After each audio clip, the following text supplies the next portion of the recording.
Hello everyone, मेरे YouTube channel में आप सबका स्वागत है। अगर आप एनसीईआरटी की इंग्लिश और सामाजिक पढ़ना चाहते हैं तो इस चैनल को सब्सक्राइब करें और बेल आइकन को दबाएं ताकि आपको सारे नोटिफिकेशन मिलते रहें। आज हम करेंगे 6th क्लास की भूगोल पृथ्वी हमारा आवास का 3rd लेसन, जिसका नाम है पृथ्वी की गतियाँ। इससे पहले हमने 2 लेसन कर लिए हैं, उनका लिंक डिस्क्रिप्शन में दे दिया गया है। आप उनकी भी वीडियोस को देखें और पता लगाएं पृथ्वी कैसी है, ये किस दिशा में घूमती है और पृथ्वी पर किसी स्थान को कैसे पता लगा सकते हैं। इसके अलावा सौरमंडल क्या होता है, सौरमंडल के अंदर क्या क्या चीजें आती हैं, ये सब भी आप वीडियो के द्वारा समझ जाएंगे। आज का हमारा लेसन है पृथ्वी की गतियां। इस लेसन में हम पढ़ेंगे कि पृथ्वी कैसे घूमती है और इसकी कितनी गतियां हैं, या पृथ्वी के ऊपर दिन रात कैसे बनते हैं। अगर पृथ्वी नहीं घूमती तो क्या होता, और पृथ्वी पर ऋतु परिवर्तन कैसे होता है कि कभी गर्मी होती है, कभी सर्दी होती है, कभी बारिश होती है, तो ये सब कैसे होता है। इन सब चीजों के बारे में हम इस लेसन में पढ़ेंगे। सबसे पहले हमें ये जान लेना चाहिए कि पृथ्वी की गतियां 2 तरह की होती हैं और उनका नाम है, एक घूर्णन गति और दूसरा है परिक्रमण गति। घूर्णन क्या होता है? घूर्णन का सीधा सा अर्थ होता है कि घूमना। जैसे आप बॉल को घुमाते हैं या फिरकी को घुमाते हैं। दिवाली के ऊपर भी कुछ फिरकी पटाखे आते हैं जो घूमते हुए जलते हैं, तो घूमने का मतलब ही घूर्णन है, या घूर्णन का मतलब ही घूमना है। पृथ्वी एक बॉल की तरह घूमती है अपने अक्ष के ऊपर, उसे घूर्णन कहते हैं। आपने पिछले लेसन में भी अच्छी तरह समझा था कि पृथ्वी पश्चिम से पूर्व की तरफ घूम रही है, अपने अक्ष पर घूमती है।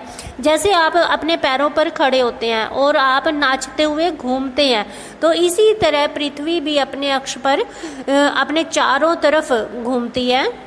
इसे घूर्णन गति कहते हैं और पृथ्वी की इस गति के कारण दिन रात बनते हैं। आप इस चीज को चित्र के द्वारा अच्छी तरह समझें कि एक तरफ पृथ्वी घूम रही है और उसके सामने सूर्य है। तो क्योंकि पृथ्वी अपने अक्ष पर घूम रही है और उसके सामने सूर्य है, तो सूर्य का प्रकाश पृथ्वी के उस हिस्से पर पड़ेगा जो हिस्सा सूर्य के सामने है, और जो हिस्सा सूर्य से दूसरी तरफ होता है वहाँ पर सूर्य का प्रकाश नहीं पड़ेगा, इसलिए वहाँ पर रात होगी।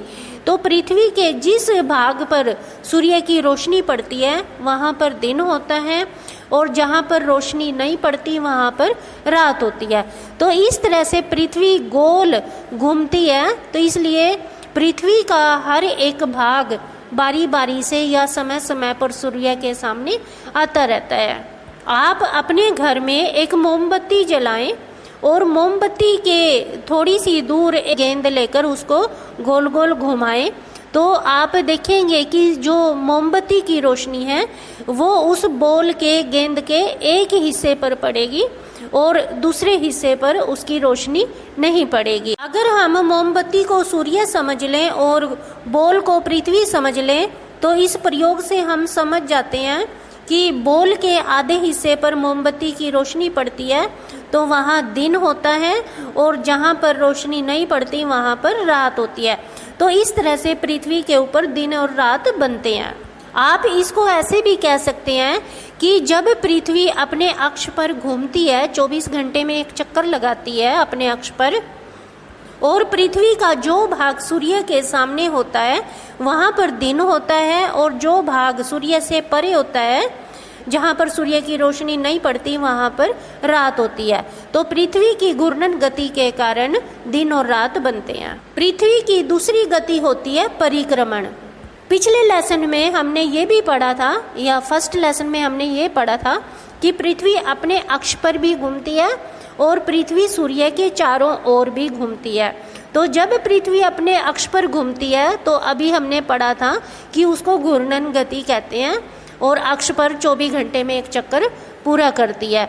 लेकिन जब पृथ्वी सूर्य के चारों ओर एक चक्कर लगाती है तो उसे परिक्रमण गति कहते हैं, और ये चक्कर 365 सही 1/6 दिन में पूरा होता है, यानी कि 365 दिन और 6 घंटे इसको पूरा होने में लगते हैं। हम आसानी के लिए 365 दिन ही एक साल में मानते हैं और 6 घंटे को छोड़ देते हैं। इस तरह से 6 घंटे हर साल के जोड़कर 4 साल में एक दिन के 24 घंटे हो जाते हैं। तो हर 4 साल बाद 365 दिन की बजाय 366 दिन एक साल के अंदर मान लिए जाते हैं। और ये जो फालतू का दिन होता है, एक्स्ट्रा दिन होता है, ये फरवरी मास में जोड़ दिया जाता है। वैसे तो फरवरी में 28 दिन होते हैं, लेकिन जब साल के 366 दिन होते हैं तो ये 66वां दिन फरवरी में जोड़ दिया जाता है और फरवरी में 28 दिन की बजाय 29 दिन का मास होता है। इसे लीप वर्ष कहा जाता है।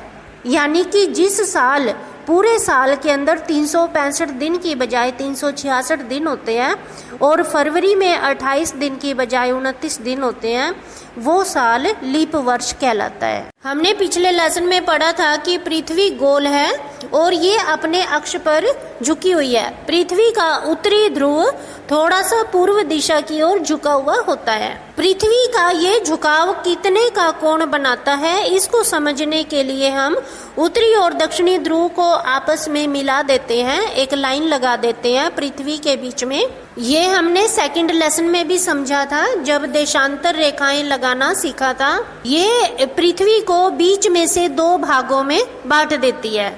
उत्तरी और दक्षिणी ध्रुव मिलाने के बाद पृथ्वी के नीचे एक सीधी काल्पनिक रेखा लगा दी जाती है। उसके बाद आप अपनी डी के द्वारा इस कोण को माप सकते हैं, ये कितने का कोण है। तो डी से मापने के बाद आपको पता चलेगा कि ये 66.5 डिग्री का कोण बनता है।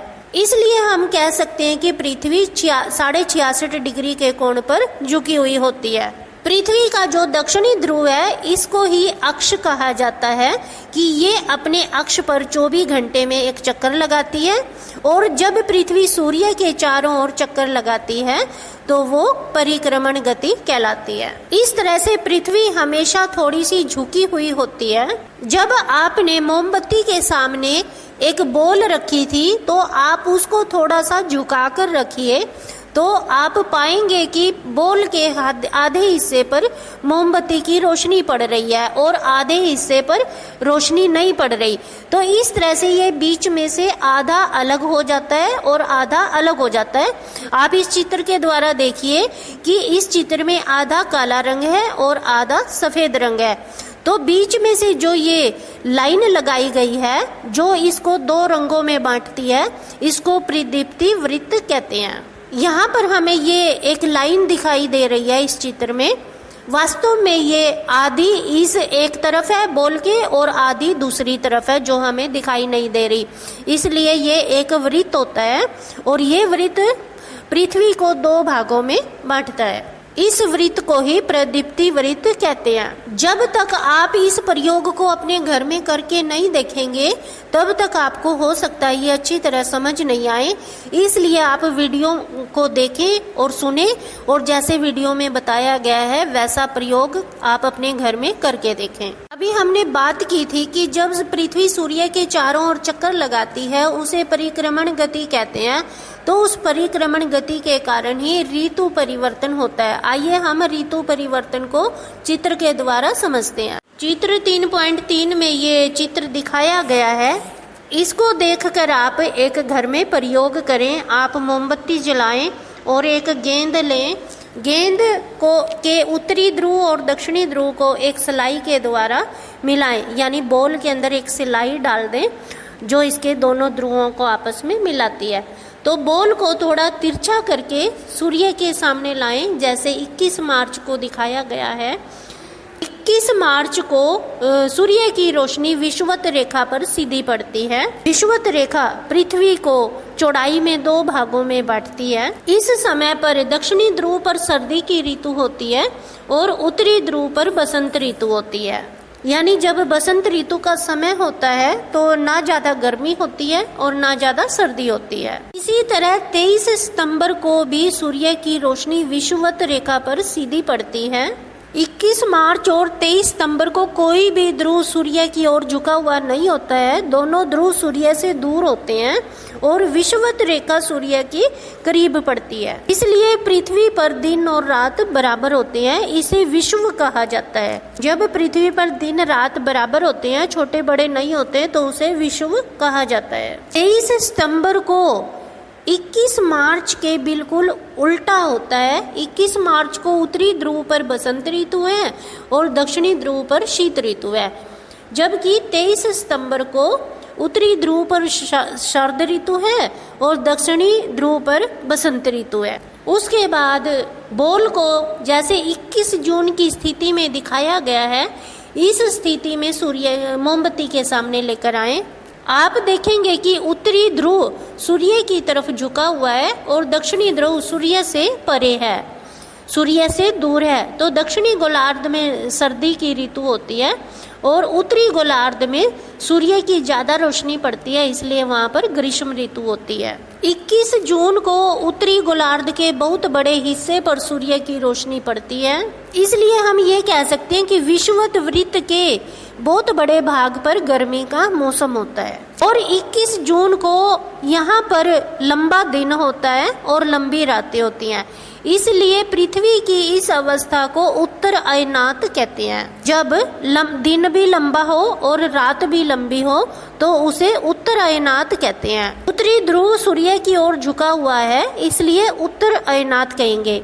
इसके विपरीत जब दक्षिणी ध्रुव सूर्य की ओर झुका हुआ होता है और उत्तरी ध्रुव सूर्य से परे होता है, जैसे आप 22 दिसंबर वाली स्थिति को देखें तो इसमें उत्तरी ध्रुव सूर्य से परे है और दक्षिणी ध्रुव सूर्य की ओर झुका हुआ होता है। यहाँ पर भी सूर्य की रोशनी सीधा दक्षिणी भाग में ज़्यादा पड़ती है, उत्तरी भाग में कम पड़ती है, दक्षिणी भाग में ज़्यादा पड़ती है। तो यहाँ पर भी लंबे दिन होते हैं और लंबी रातें होती हैं, इसको दक्षिण अयनांत कहते हैं। 22 दिसंबर को दक्षिणी ध्रुव सूर्य की ओर झुके होने के कारण मकर रेखा पर सूर्य की किरणें सीधी पड़ती हैं। मकर रेखा सूर्य के पास पड़ती है, जबकि कर्क रेखा सूर्य से दूर पड़ती है। इससे पहले हमने 21 जून में पढ़ा था कि उत्तरी ध्रुव सूर्य की ओर झुका हुआ है, तो उस समय में सूर्य की किरणें कर्क रेखा पर ज़्यादा पड़ती हैं, सीधी पड़ती हैं। मकर रेखा सूर्य से दूर होती है, इसलिए इसको उत्तर अयनांत कहते हैं। आप ये कह सकते हैं कि 21 मार्च और 23 सितंबर को एक जैसी चीज़ें होती हैं, लेकिन ध्रुव बदल जाते हैं। कि अगर 21 मार्च को उत्तरी ध्रुव पर बसंत ऋतु है तो दक्षिणी ध्रुव पर शरद ऋतु है। इसके अलावा 23 सितंबर को दक्षिणी ध्रुव पर बसंत ऋतु हो जाती है और उत्तरी ध्रुव पर शीत ऋतु होती है। इसी तरह से 22 दिसंबर और 21 जून की दोनों अवस्थाएं एक जैसी होती हैं, लेकिन ध्रुव बदल जाते हैं। जैसे 21 जून को उत्तरी गोलार्ध सूर्य की ओर झुका होता है, जबकि 22 दिसंबर को दक्षिणी गोलार्ध या दक्षिणी ध्रुव सूर्य की ओर होता है। आप ये प्रयोग अपने घर में मोमबत्ती जलाकर गेंद लेकर करें, तभी आपको अच्छी तरह से ये चीज समझ आएगी। इस तरह से आप समझ गए होंगे कि पृथ्वी सूर्य के चारों ओर चक्कर लगाती है, जिससे दिन ऋतुएं बदलती हैं, और जब पृथ्वी अपने अक्ष पर घूमती है तो उससे दिन और रात बनते हैं। अब हमें ये भी समझ लेना चाहिए कि अगर पृथ्वी अपने अक्ष पर ना घूमती, 24 घंटे में एक चक्कर ना लगाती, एक ही स्थिति पर खड़ी रहती, तो क्या होता। ये आप अपने प्रयोग के द्वारा अच्छी तरह समझ गए होंगे कि पृथ्वी अपने अक्ष पर घूमती है, पश्चिम से पूर्व की ओर घूमती है, तभी पृथ्वी पर दिन और रात बनते हैं। लेकिन अगर पृथ्वी अपने अक्ष पर ना घूमती, स्थिर रहती, तो ये दिन रात नहीं बनते, या जिस भाग में सूर्य की रोशनी पड़ती है वहाँ पर हमेशा दिन होता और जो भाग सूर्य से परे होता वहाँ पर हमेशा रात होती। और दोनों ही स्थिति में मनुष्य का जीना मुश्किल हो जाता कि अगर हमेशा गर्मी होती है तो भी ना तो पेड़ पौधे उग सकते हैं, वनस्पति हो सकती हैं, और ना ही जीव जंतु और मनुष्य जीवित रह सकता है। इसके अलावा अगर सूरज बिल्कुल भी ना निकले तो वहाँ पर भी ना वनस्पति हो सकती है और ना ही जीव जंतु और मनुष्य जीवित रह सकते हैं। तो पृथ्वी पर जीवन का होना संभव नहीं था। पृथ्वी पर वनस्पति और मनुष्य जगत इसीलिए पाया जाता है क्योंकि पृथ्वी अपने अक्ष पर घूमती है, तो दिन रात बनते हैं।